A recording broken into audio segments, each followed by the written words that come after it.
오늘은 마태복음 9장 27절부터 31절까지의 말씀을 통해서 너희 믿음대로 되리라 라는 제목으로 주의 말씀을 나누겠습니다. 여러분 신앙생활하면서 여러분 사도신경 많이 고백하시게 되죠. 근데 사도신경을 패러디한 라면신경이라고 여러분 들어보셨습니까? 아침을 안 드신 분들은 출출하실 텐데 한번 들어보시기 바랍니다. 구수하사 배고픈 자를 구원하여 주시는 라면님이시여, 라면님을 내가 믿사오며 그의 자매품 신라면을 믿사오니 이는 공장에서 생산되어 마트의 진열대를 거쳐 배고픈 자의 손에 들어가 고난을 당하사 끓는 물에 죽으시고 끓은 지 3분 만에 상에 오르사 유능하신 젓가락 우편에 앉아 계시다가 저희로서 배고픈 자를 배부르게 하시리라. 입속으로 들어가는 것과 위 속에서 소화되는 것과 뒤를 통하여 거름이 되는 것을 영원히 믿사옵나이다. 작가 미상. 2014년 12월 인스턴트 라면 협회라는 것이 있다고 합니다. 전 세계에 이 협회가 있는데 15개의 나라를 대상으로 어느 나라가 라면을 가장 많이 먹나 조사를 했다고 합니다. 이 조사에 따르면 전 세계에서 라면을 가장 많이 먹는 나라가 어디일까요? 어느 나라 사람일까요? 예, 맞습니다. 한국 사람들인 걸로 조사되었습니다. 한국 사람이 1년에 먹는 라면의 개수가 74.1개라고 합니다. 이것을 365로 나누면 4일에서 5일에 한 번꼴로 라면을 먹는다라고 합니다.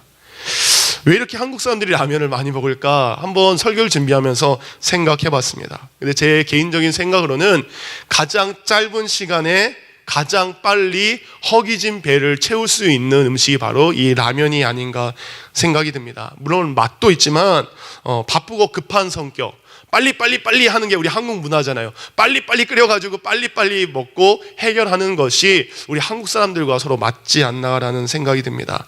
여러분, 세상에서 가장 맛있는 음식이 어떤 음식이죠? 어떤 음식이 제일 맛있는 음식일까요? 바로 배고플 때 먹는 음식이 제일 맛있는 음식입니다. 바로 배고플 때 먹는 그 라면이야말로 꿀맛이죠. 이럴 때 오늘 친교가 라면이었으면 딱일 텐데 오늘 친교는 라면은 아닙니다. 제가 이렇게 라면으로 말씀을 시작하는 이유는 우리가 삶에 굶주리고 그리고 허기진 사람들, 굶주린 사람에게 라면이 꿀맛이고 참맛으로 느껴지는 것처럼 지금 우리의 나의 삶 가운데 갈증이 있고 배고픔이 있고 갈급함이 있고 공허함이 있고 허전함이 있다면 우리가 예수 그리스도를 만나는 믿음을 통해서 인생의 꿀맛, 인생의 참된 맛을 회복하는 우리 성도님들이 되기 원하기 때문인 줄 믿습니다. 혹시 우리는 우리의 믿음을 보면서 여러분은 어떤 생각을 하십니까? 내 믿음 충분해, 난 이미 배불러 라는 생각을 하고 있습니까? 난 받은 은총, 난 이 정도만 믿으면 돼, 난 여기까지만 믿으면 돼 라는 그런 모습을 통해서 은혜와 그리고 복음의 은총에 갈급함이 내게 없다면 그것은 우리에게 회개의 기도의 제목이 되어야 될 줄 믿습니다. 예수님, 더도 덜도 말고 내가 이 정도만 믿겠습니다. 여기까지만 믿겠습니다. 더 이상은 부담이 됩니다. 그리고 믿음 생활 더 깊이 하지 않고 요 정도만 신앙생활 하기에 저는 족합니다. 우리가 그렇게 말하는 것이 아니라 우리가 이렇게 고백하는 시간 되길 원합니다. 예수님, 여전히 예수님을 더 알길 원합니다. 예수님, 여전히 예수님을 더욱더 깊이 만나길 원합니다. 예수님의 목소리를 듣고 싶습니다. 내가 믿음에 굶주려 있습니다. 예수님의 더 큰 사랑이 나는 필요합니다. 이러한 믿음의 고백이 되는 소중한 시간이 되길 원합니다. 오늘 예수님께서 오늘 본문인 마태복음 9장을 통해서 앞을 보지 못하는 소경 2명의 이야기를 우리에게 소개하고 있습니다. 이 소경 2명의 이야기를 통해서 예수님은 우리에게 갈급해 있고 그리고 갈증나 있고 진정으로 예수님을 만나고 싶어하는 사람들에게 예수님께서 주신 은혜가 어떠한 은혜들인지 어떠한 복인지 말씀해 주고 계십니다. 이 시간 여러분 가운데 삶의 갈증이라든지 믿음의 갈증이라든지 삶의 절망 앞에 힘들어하는 그분들, 오늘 소경의 이야기가 바로 저와 여러분의 이야기가 되어서 그들이 회복을 경험하고 그들이 은혜를 경험하고 그들이 감사를 경험하고 그들이 기적을 경험했던 것처럼 오늘 소경의 이야기가 나의 이야기, 바로 이곳에 있는 우리의 모두의 이야기가 되기를 예수님의 이름으로 축원합니다.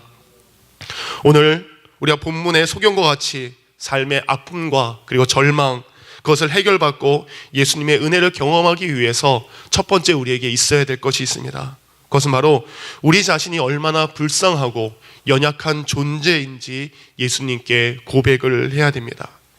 여러분, 패킹 오더라는 말을 들어보셨습니까? 패킹 오더. 이 말은 1차 세계대전이 끝난 후에 노르웨이 한 동물학자가 연구하고 발표했다고 합니다. 그 사람이 어느 날 농장에서 평화로이 그 닭장의 닭들을 쳐다보게 되었대요.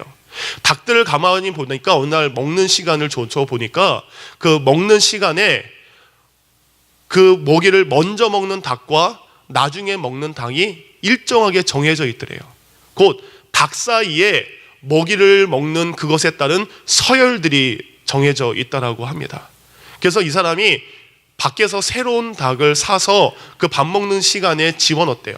근데 그곳이 순간 전쟁터가 된다랍니다. 자기들끼리 서열 싸움이 막 정해지는 거예요. 그리고 며칠 동안 이렇게 싸우다가 어디 하나 찢어지고 어디 하나 죽어나가고 하면은 자연스럽게 또 서열이 정해지는 것, 이게 패킹 오더라고 합니다.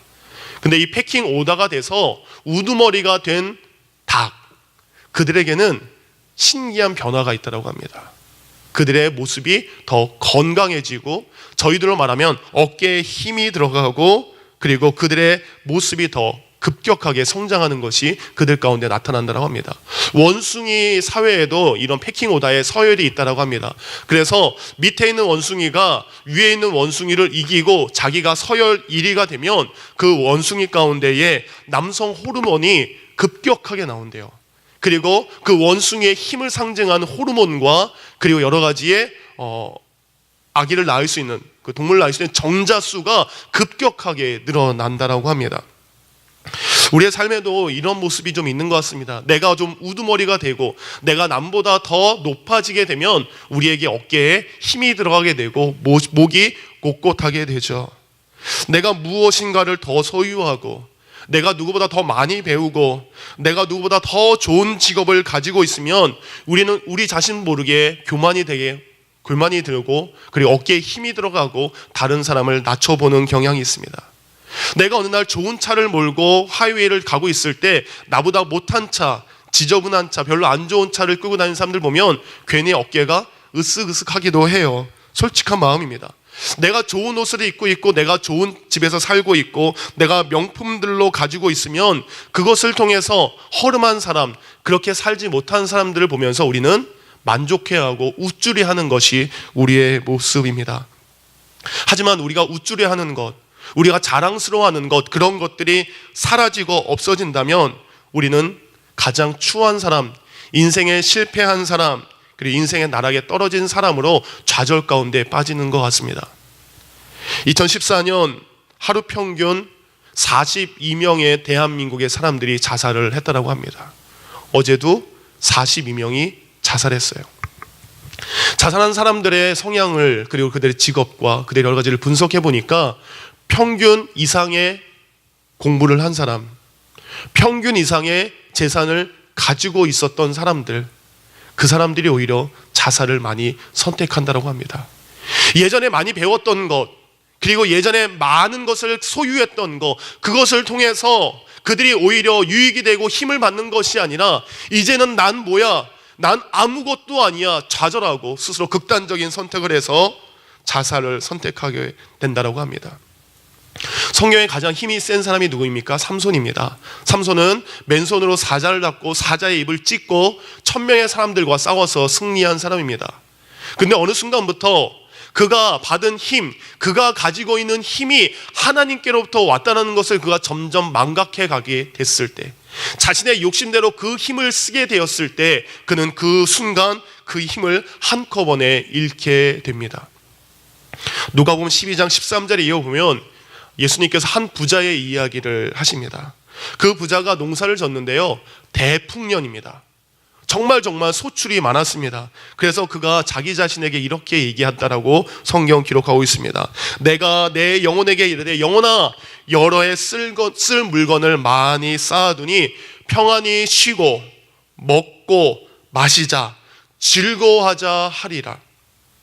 이때 하나님께서 그 부자에게 나타나셔서 이렇게 말씀하십니다. 어리석은 자여, 오늘 밤에 내 영혼을 도로 찾으리니 그러면 내 준비한 것이 누구의 것이 되겠느냐. 우리가 가진 힘, 그 힘이 떠날 때가 있습니다. 내가 가지고 있는 물질, 그 물질이 떠날 때가 있습니다. 내가 저것만 있으면 좋겠다라고 생각한 것 어느 날 내 손에 넣습니다. 그렇지만 그것조차 떠나갈 때가 있다는 것입니다. 그만큼 우리는 무엇인가를 소유했기 때문에 강한 존재가 아니라, 무엇인가를 가졌기 때문에 우리는 힘이 있는 존재가 아니라, 무엇이 있음에도 무엇이 없음에도 불구하고 우리는 늘 연약하고 그리고 초라한 존재일 수밖에 없습니다. 오늘 성경 보면 2명의 소경이 예수님께 나옵니다. 그리고 2명의 소경이 이렇게 소리 지르죠. 다윗의 자손이여 나를 불쌍히 여기소서. 나를 불쌍히 여겨주소서. 예수님 그렇게 고백합니다. 그들은 예수님을 향해서 절박하게 부릅니다. 성경을 보니까 그들이 소리 질러라고 돼 있대요. 너무나 불쌍하고 너무나 힘든 인생을 살고 있기 때문에 가만히 조용하게 얘기할 수 없습니다. 너무나 내가 불쌍한 인생을 살고 있기에 내 불쌍한 인생을 가엾게 여기실 그분을 향해서 외칩니다. 나를 제발 좀 불쌍히 여겨 주시옵소서. 나를 긍휼하게 여겨 주시옵소서. 여러분, 지난 1월 달부터 지금까지 여러분 예수님을 향해서 예수님 나를 좀 불쌍히 여겨 주시옵소서. 예수님 나를 긍휼하게 여겨 주시옵소서. 이런 기도를 드리신 적이 있으십니까? 예수님 난 정말 불쌍하게 여김받아야 될 사람입니다. 예수님께 나와서 예수님 제발 나 좀 긍휼하게 여기시고 예수님 제발 나 좀 사랑해 주세요. 여러분은 소경의 그 심령으로 예수님 앞에 소리 지른 적 있으십니까? 예수님 앞에 무릎 꿇으신 적 있으십니까? 예수님 앞에 기도하신 적이 있으십니까? 요한계시록 3장 17절에 예수님은 이렇게 우리에게 말씀하십니다. 내가 말하기를 나는 부자라 부요하여 부족한 것이 없다 하나 내 곤고한 것과 가련한 것과 가난한 것과 눈먼 것과 벌거벗은 것을 알지 못하는도다. 우리는 우리 스스로 우리 신앙생활과 믿음생활에 대해서 만족하고 있지만 예수님 말씀하십니다. 여전히 우리가 곤고한 삶을 살고 있다고, 여전히 우리가 가련한 인생을 살고 있다고, 영적으로 가난하고 영적으로 눈이 멀어 있고 영적으로 벌거벗었다고 예수님은 우리에게 말씀해 주고 계십니다. 내 신앙이 지금 온전하지도 않고 내 신앙이 제대로 믿고 있지도 않음에도 불구하고 우리는 이 문제에 대한 심각성을 알지 못하고 있습니다. 우리는 신앙생활에 있어서, 믿음 생활에 있어서, 기도 생활에 있어서, 예배 생활에 있어서 점점 무뎌지고 있을 때, 우리는 사업이 안 될 때, 내가 살고 있는 집값이 내려갈 때, 아이들 성적이 내려가고 수입이 내려갈 때는 우리는 어떻습니까? 호들갑을 떱니다. 이러면 안 되는데 우리는 그때 반응합니다.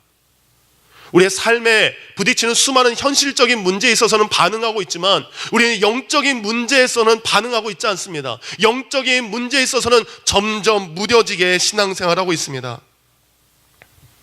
내가 기도하지 못하고 성경 읽지 못하고 그리고 말씀대로 살고 있지 못할 때, 이럴 때 우리는 당장 주님 앞에 나와서 내가 은혜를 회복하길 원합니다. 주님 불쌍한 나의 믿음이 회복되길 원합니다. 우리는 여전히 기도하지 않고 살아가고 있지 않는지, 우리의 믿음이 절박해지기를 원합니다.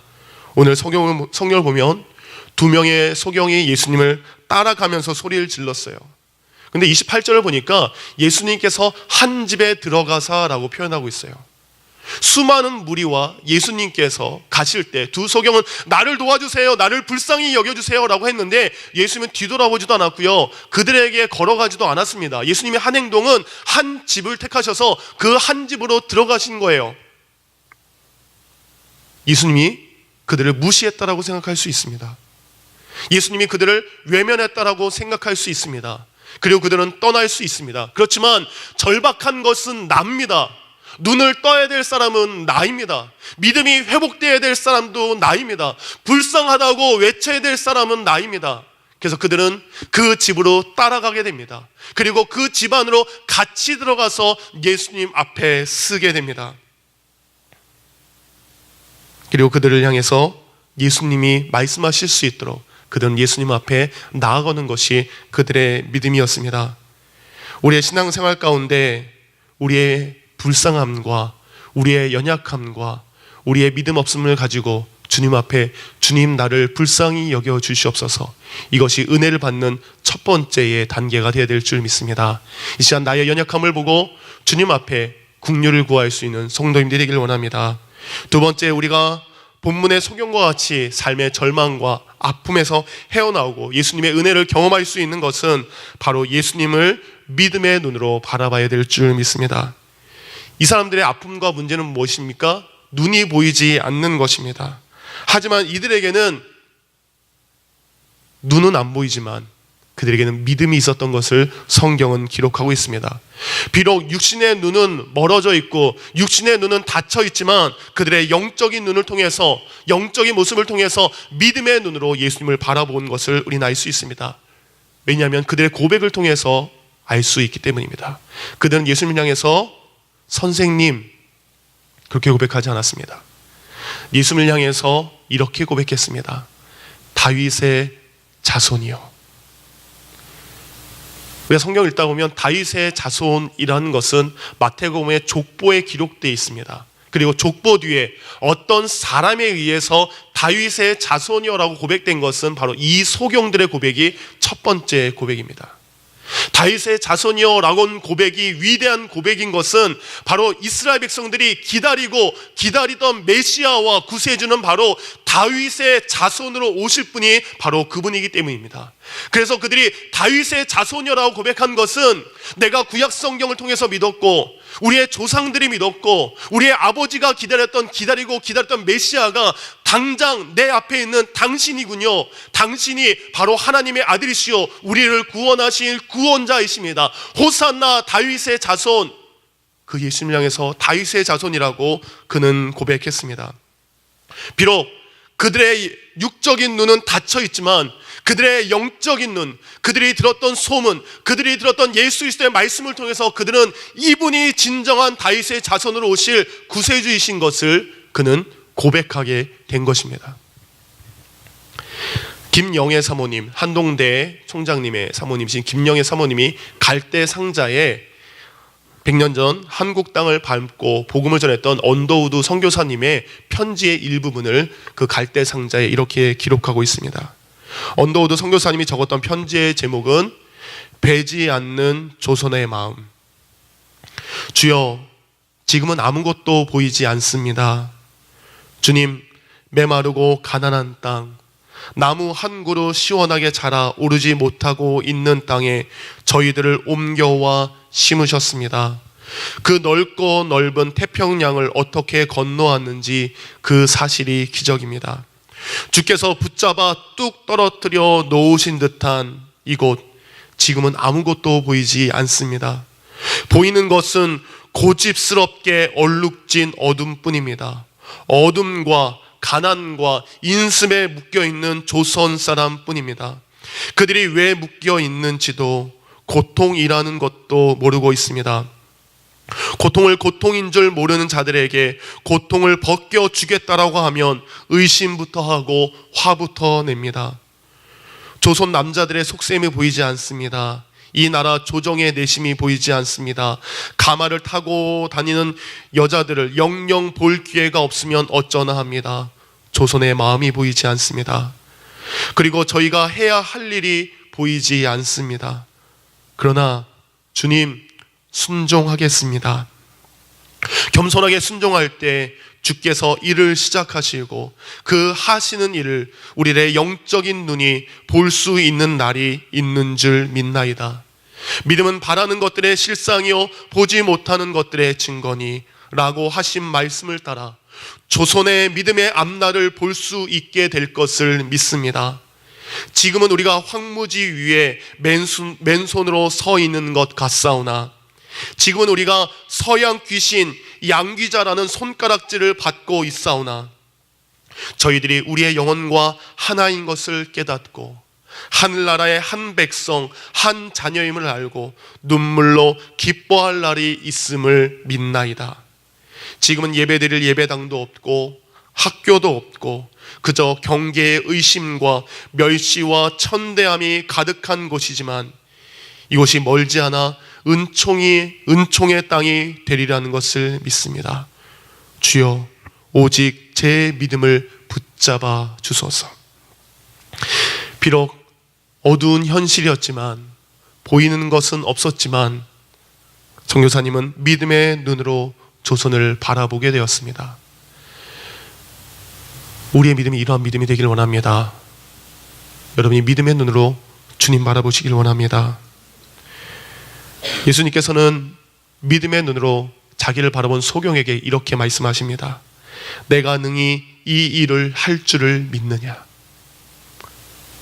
믿음으로 눈을 떠달라고 하는데, 그러면 내가 가진 이 능력으로 너의 눈을 띄워줄 수 있는 것을, 내가 가지고 있는 이 능력을 가지고 너의 아픔과 너의 문제를 해결해 줄 것을 너는 믿느냐? 야고보서 2장 18절은 우리에게 이렇게 말씀하십니다. 어떤 사람들은 말하기를 너는 믿음이 있고 나는 행함이 있으니 행함이 없는 내 믿음을 내게 보이라. 나는 행함으로 내 믿음을 내게 보이리라. 우리에게 믿음이 있다면 그 믿음을 주님께 보여야 될 줄 믿습니다. 우리의 믿음의 눈으로 주님을 바라봐야 될 줄 믿습니다.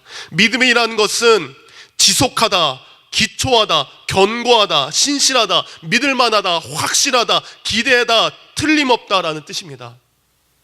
여러분, 이런 모습으로 주님을 믿어야 될 줄 믿습니다. 신약 성경의 믿음을 뜻하는 단어는 피스티스입니다. 신뢰하다, 신실하다, 신빙하다, 경건한 약속, 맹세, 증거, 담보, 보증, 신임, 신앙, 확실, 이것이 믿음입니다. 바로 이러한 모습으로 여러분이 예수님을 바라봐야 될 줄 믿습니다. 마태복음 15장 28절에 예수님께 나온 한 여인을 보시면서 이렇게 얘기하십니다. 이에 예수께서 대답하여 이르시되 내 믿음이 크도다. 내 소원대로 되리라 하시니 그때로 그의 딸이 나으니라. 믿음을 가지고 예수님께 나온 사람, 믿음을 가지고 예수님을 의지한 사람, 그 믿음으로 살아나는 줄 믿습니다. 믿음으로 주님을 바라보시길 바랍니다. 한국 원로 목사님 중에 방지일 목사님, 가장 목회 사역을 오래 하시고 한국교회 목사님이십니다. 그 목사님 믿음에 대해서 이렇게 얘기하십니다. 믿음은 투항이다.